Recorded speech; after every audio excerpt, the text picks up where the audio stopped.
설렁탕집에서 모듬 수육 한 접시 시켜놓거나 카페에서 감자튀김을 시켜놓고 여럿이 둘러앉아 먹을 때마다 벌어지는 재미있는 현상이 있습니다. 그것은 접시의 마지막 남은 한 개는 웬만하면 아무도 먹지 않으려 한다는 것입니다. 집어먹을 수도 있지만 어쩐지 그것을 집어먹기에는 겸연쩍고 얌체 같고 버릇없이 여겨질 것 같은 선입감에 감히 손을 내밀지 못하는 것입니다.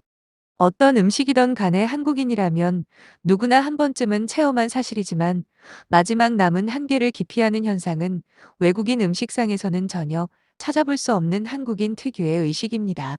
왜냐하면 여러 점의 고기나 감자튀김이 많이 있을 때는 우리라는 자격으로 그것을 먹을 수 있지만 마지막 한 개는 그것을 집어먹었을 때 우리 속에 매몰된 내가 먹는 것이 노출되고 따라서 우리를 파괴하는 행위가 되기 때문에 겸연쩍고 얌체 같고 버릇없어 보인다는 죄악감이 드는 것입니다.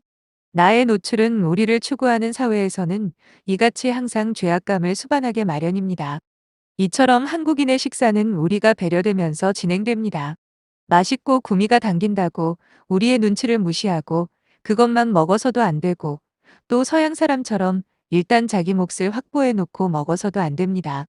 누구나 마지막 하나를 먹지 말자고 약속한 것도 아니고 또 마지막 남은 하나를 먹으면 불행이 닥친다는 주술적 이유가 있는 것도 아닌데 대개의 경우 접시에 남은 마지막 하나는 아무도 손을 대려 하지 않고 끝내는 남은 채로 접시에 들려나가는 경우가 비일비재합니다.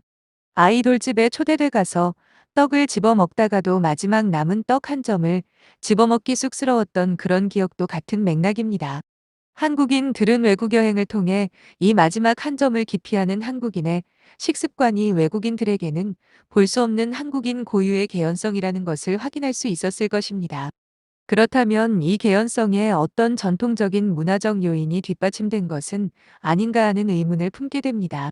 마지막 남은 한 개를 먹는다는 것은 나를 노출시키는 것 외에도 집단 속에서 균형과 안정을 찾는다는 성향에 사로잡힌 우리에게 집단의 균형을 깨뜨리며 과욕을 노출한 것이 됩니다. 그것은 집단 생활에서 이단 행위이며 따라서 개체는 항상 말없는 집단의 감시를 받고 있는 것입니다. 서구 사회에서는 남은 고기 한 점을 먹고 싶다는 정도의 본능적 욕구가 집단에 의해 제재받는 법도 또 감시받는 법도 없습니다. 한국인은 집단을 위해 자기 희생을 하는데 체질화되었고 서구인은 자기 희생을 덜 한다는 그 차이에서 이 마지막 남은 고기 한 점의 한국적 해석이 가능하다 하겠습니다.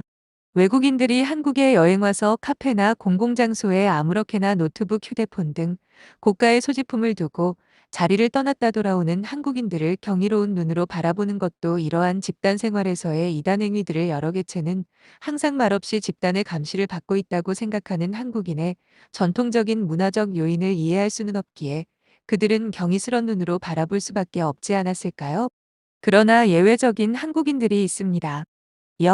야 국계들입니다. 집단 생활에서의 다수를 내세워 이단 행위, 무법 행위도 서슴지 않습니다. 여러 개체에 항상 말없이 지켜보는 국민 집단의 감시를 받고 있다고 생각하는 여야 국회의원들은 소수이기에 한국인의 전통적인 문화적 요인을 이해하지 못하는 국계들은 4월 총선거에서 잘 추려내는 지혜가 애국하는 길이 아닐까요? 시청해주셔서 감사합니다.